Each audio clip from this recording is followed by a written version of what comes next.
you, the B2 series battle droid wasn't really all that super. Sure, they had a level of strength and durability that a B1 could only dream about, but they were slow and clumsy, and they barely had enough processing power to aim their weapons in the right direction. B2 series super battle droids, also known as B2 super battle droids, were an advanced battle droid used by the Confederacy of Independent Systems during the Clone Wars. Although one model of the B2 series was only equipped with wrist blasters on their right forearm, another was outfitted with wrist blasters on both forearms.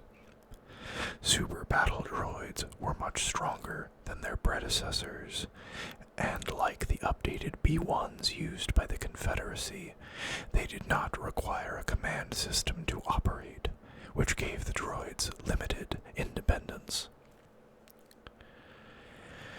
Another improvement was their thick armor casing, which contained their fragile sensors. However, B2s were designed with simple processors, limiting their abilities to formulate strategies. As a result, they relied on organic commanders or tactical droids in order to effectively operate. The B2 was much stronger than the B1s, with enough strength to lift a clone trooper off the ground.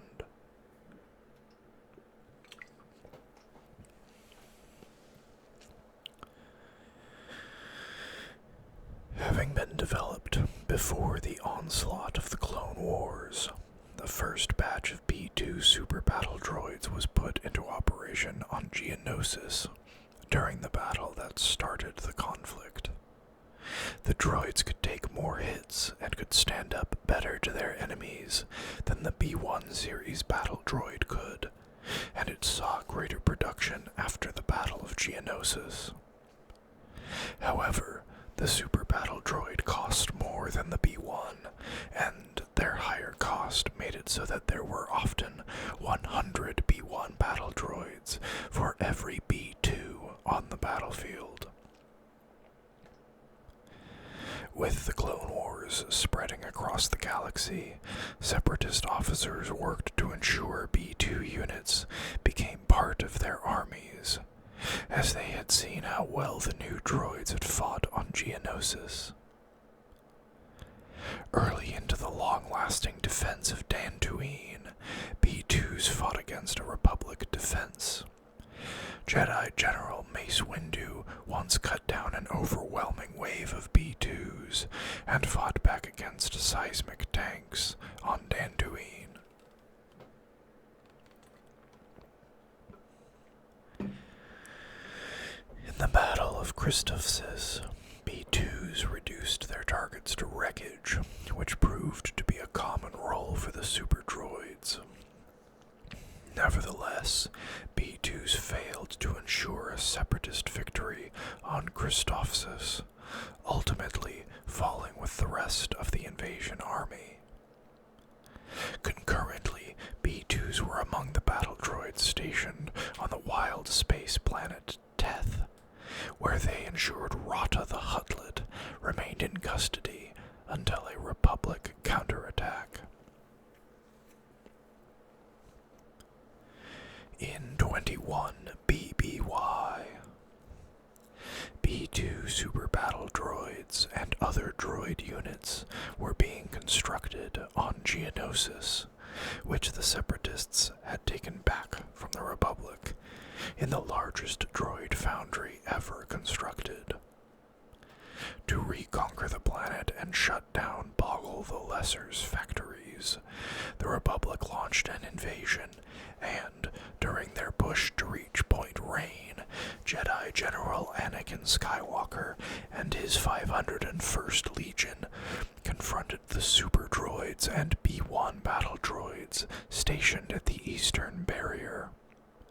Once Skywalker and his Padawan, Jedi Commander Ahsoka Tano, made their way to the top of the wall Clone Captain CT-7567 Rex ordered that blaster fire be focused on the droids.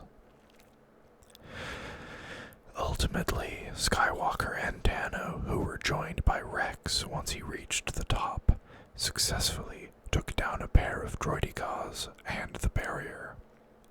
After Republic forces were reinforced by the 41st Elite Corps, they made an attack on Poggle's primary droid factory and fought its B-1, B-2, and Geonosian defenders. However, the entire attack was a distraction to allow Jedi commanders Dano and Barriss Offee to enter and destroy the factory using a separatist super tank. One super battle droid was G-21, who once gave a report to a superior that the planet it was stationed on was secured, and that the population was under control. The destroyed remains of B-2s were among the wreckage strewn around the ancient temple, used as a base by the Death Wind. B-2 super battle droids continued to see action until the end of the Clone Wars. Thus, they served in the Outer Rim sieges, fighting in events like the Battle of Anaxes and Battle of Urbana.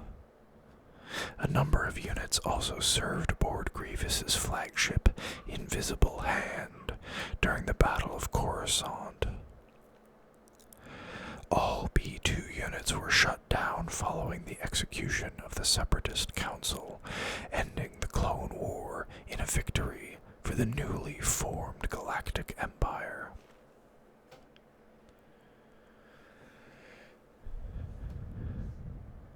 After the Clone Wars, at least one B-2 fell into the hands of scrappers on a planetoid.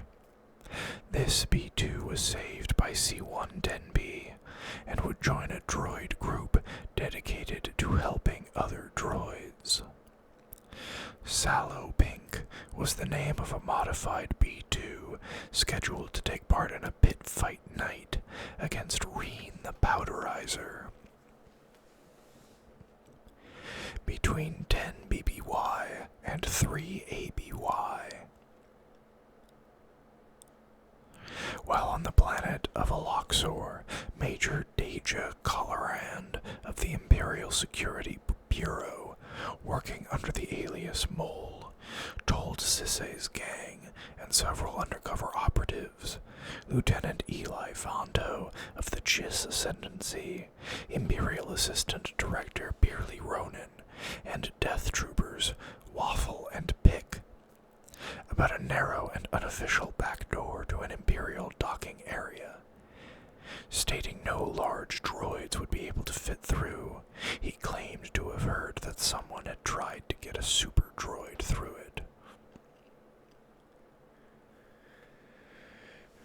On the planet Kobo, B-2HA super battle droids and other former separatist forces were reprogrammed and used as soldiers by the Bedlam Raiders.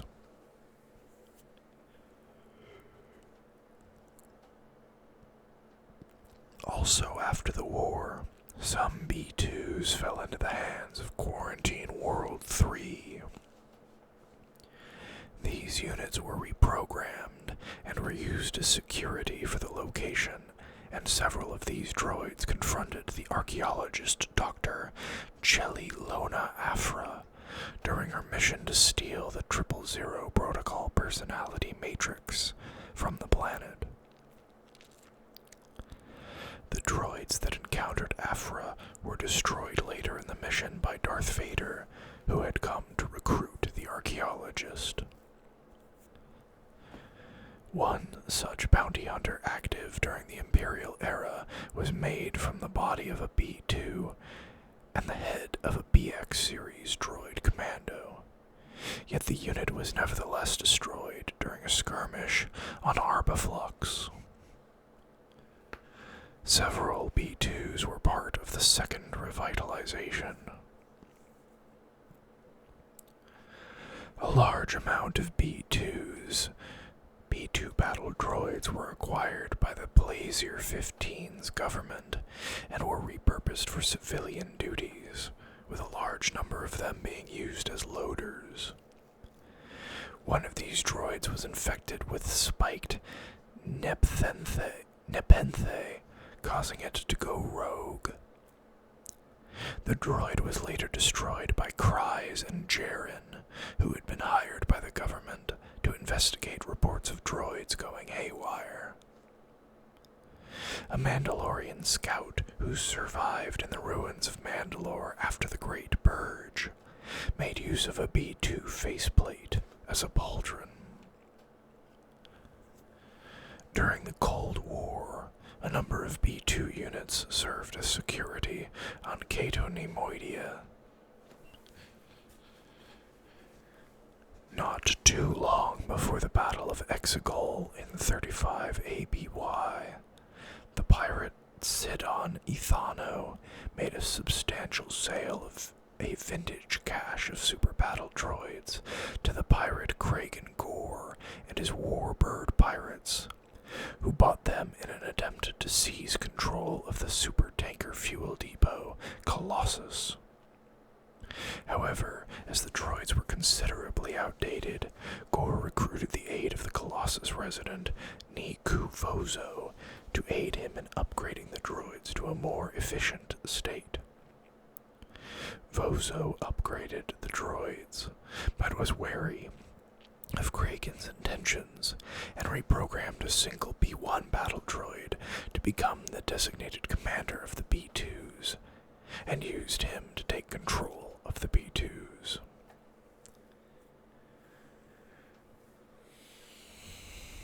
B2 Grapple Droid, a variant that, despite the standard B2's impressive firepower, existed for close-range combat.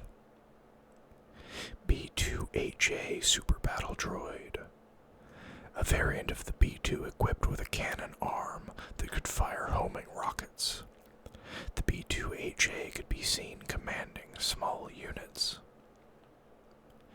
B2RB Super Battle Droid, one of two variants designed with flight capabilities. B2 Super Rocket Trooper, an upgraded variant of the B2RB. B2 ACM Trooper, droids which were deployed when the firepower of a standard B2 was not enough. Cortosis B2 Super Battle Droid, a variant fortified with the rare metal cortosis that made them resistant to blaster bolts and lightsabers.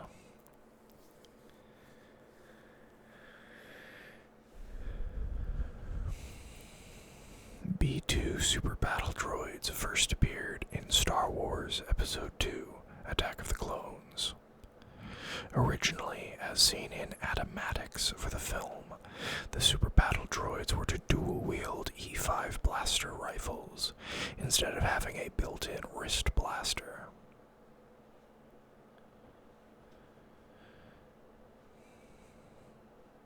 An unfinished Clone Wars episode had Rex and R2-D2 encounter a B2 Super Battle Droid, who they would eventually grow attached to.